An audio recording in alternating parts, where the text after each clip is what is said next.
News that Uber was aired in 2016, and subsequently concealed it from users, has been the main topic of conversation among the cybersecurity community today. While most have welcomed the company's decision to public, observers are astounded at the cover-up and the fact that Uber's former management paid $100,000 to the attackers, with no guarantee that the data had been safely disposed of. Reports of class action lawsuits and regulatory investigations are already emerging, but what can your business learn from this incident? Our panel of experts suggests the complete opposite to what Uber did more than a year ago. Jamie Graves, ZoneFox CEO: the most disturbing aspect of the Uber case is that they paid money to those responsible to destroy the data. As we have seen in numerous other cases, these gangs are the last group of people to be trusted. For example, ransomware distribution groups often will not decrypt the data they have locked away after receiving payment. So how do we know all of the data has been deleted? And how do we know that some accounts weren't cherry-picked for belonging to high-net users and then sold to the highest bidder? Uber CEO Dara Khosrowshahi wants to change the way they do business. A thorough and immediate independent investigation into this attack would be a good place to start. Raj Samani, chief scientist and fellow at McAfee: as a regular Uber customer myself, this news makes me incredibly angry. Uber has treated its customers with a complete lack of respect. Millions of people will now be worrying over what has happened to their personal data over the past 12 months, and Uber is directly responsible for this. In opting to not only cover up the breach, but actually pay the heirs, Uber has directly contributed to the growth of cybercrime, and the company needs to be held accountable for this.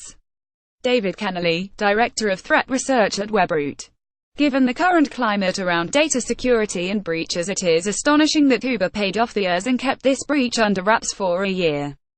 The fact is, there is absolutely no guarantee the heirs didn't create multiple copies of the stolen data for future extortion to sell on further down the line. A security breach of this size will potentially damage any business reputation, but how a company behaves following a breach is vital. Potential victims deserve to be informed as soon as possible, so they can better protect themselves going forward, from changing passwords and being aware that they are now prime phishing targets. Being open and transparent and keeping customers informed is key. You can't simply sweep these things under the carpet. Quote, Rick Ferguson, Vice President Security Research at Trend Micro: there is no question that the previous management and security team at Uber failed in the responsibility to their drivers, to regulators, to justice, and above all to their customers, and that's a pretty long list.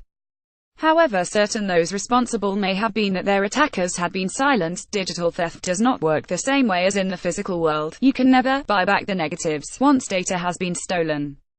It is heartening to see the new management team come clean about the breach, but I remain concerned at some of the wording in Mr. Khosrowshahi's blog.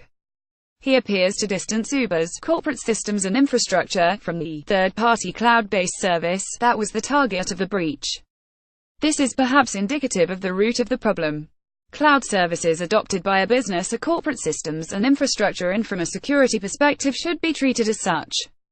Terry Ray, Imperva CTO: as reports have noted, there wasn't sophisticated. The digital thieves broke into the accounts of 2 Uber engineers on GitHub, where they found the passwords to some data storage that contained the personal info.